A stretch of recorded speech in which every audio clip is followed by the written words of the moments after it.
This is in response to Billy's Talking Points memo of Thursday, October 23rd, 2014, more ISIL-inspired terrorism. And again, Billy, you go into a good little rant here. You go into a couple different areas. Let me see if I can break it down. I'm sometimes getting tired of having to talk so much about the stuff that you're talking about because you keep going around in circles this whole time. So let's get to the first part. Yes, there has been some terrorist activity that was in Canada. It is very sad and it is very tragic.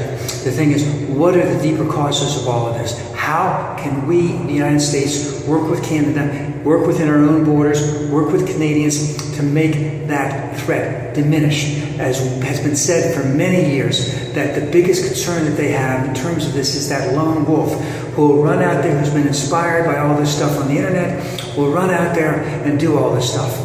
And of course, in Canada, we just had a case of two of those things happening. And what can be done to really help out?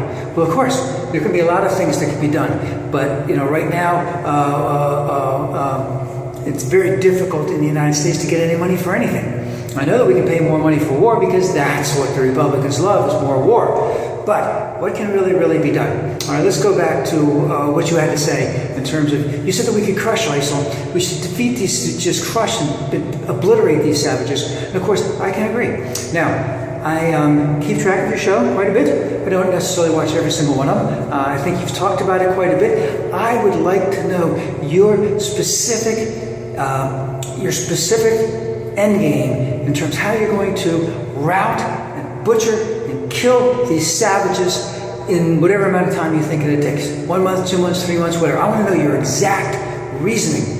Now you say that all these other countries aren't on board. The president has 60 people, 60 other countries out there. They're not on board. Well, I mean, just take an example. Well, Turkey, that southern portion of Turkey has a lot of Kurds. They'd like to have their own country. They'd like that country to include not only southern Turkey, but parts of northern Iraq and northern Iran. So Turkey's not necessarily going to be looking out for the best interests of the Kurds in all of this, even though in terms of helping them out so that they can help defeat ISIL. Yeah, that's something going on right there. Okay, you have in Iraq, well, the government is Shia, okay? And the Shias aren't really that interested in helping the Sunnis with their problem. Even though they're butchering people, yes, they really are. We know that. But, they're doing it in the Sunni areas, and most of the people from ISIL are Sunnis. So, because they came from the Sunni area of Syria. So, that's going on, so that's just an indication of how difficult and how hard it can be to try and do it. Does America have great air power? Can we use that air power effectively? Yes, but someone has to go back in and clean up the mess after we bomb the shit out of them, as you would like to imply. All right? Who's going to clean that up? Who's going to be running that area in northern Iraq? Who's going to be running that area in eastern Syria, where ISIL has been around quite a bit? The Kurds would like to do it. Do they have enough to do it? Can they do it? Does Turkey really want them to do it? Does Iraq want them to take over more territory in Iraq? No, they don't want to do that. But again, let's get back to your main point, Billy. We could defeat these savages. We could bomb the shit out of them. And how are you going to do it? How would you do it? How long would it take? And tell me flat out exactly how you do it. Because here's the thing, Billy, you always have an answer, and your answer is the easiest and most simplistic way, and it sounds like that's all you got to do.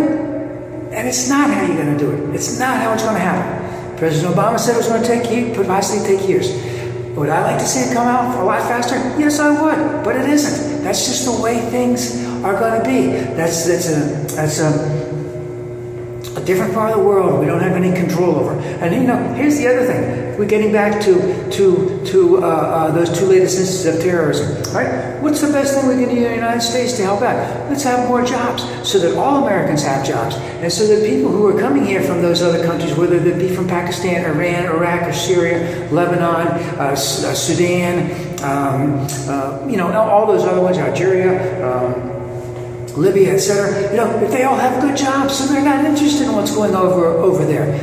How about having a better energy policy? How about having a better grid system so that we have efficiencies in terms of our energy, in terms of moving it about, so that we have a better gas mileage, more efficient boilers, more efficient air conditioners, Let's do all of that kind of stuff. So we don't need that kind of stuff over there, so that area doesn't necessarily be important. Now, is there a humanitarian problem there that we really need to work on? Yes, but these are long-term things that we should be working on right now, okay? They should have been worked on 20 years ago. Like I said, old President Carter had solar on the rooftop of the White House in the late 70s, okay? So that's all of these things that can be done. Now, that's just a start. But I want to know your plan, Bill. Your plan, which you never seem to come up with. You always give your hints. You probably have something written on your webpage. Maybe I should try and find it. It's very painful to watch that all the time. But, I want to know what your plan is, and I think that President Obama is doing an incredible job. Not only, now we do have another Ebola case, which you mentioned briefly, and the one thing that we know about that, the person was in isolation. It doesn't, the wind has been taken out of the sail in terms of the Ebola thing because it had been overplayed for so long. And I would even say that some of the progressive stations were way overplaying it for way too long. So that when they have the case now, the guy's in isolation, we'll be able to take care of it. Government works. It works because there are plans and processes in place. Those things were thought of years ago. It's unfortunate we don't have the money because of the sequester and all that other kind of happy horse crap that's going on in the Republican Party where they won't raise taxes. And here's the thing. What if there was something that was even worse than Ebola that came here, for whatever reason, right? If we had the proper taxes in place, if we had the proper workings with the CDC and NIH and all that other stuff, is this something that we could contain very, very quickly? Well, it should be, but right now it's very, very hard. But at the same time, we've proven that in the United States we can handle it. Even you said, Billy, there won't be an outbreak in the Ebola area, but you still want to fearmonger. You want to fearmonger the big things, ISIL, Ebola, and leadership. Again, what do you want the president to do? How do you want to defeat ISIL? How do you want to bomb these savages to smithereens, as we used to say back in the day?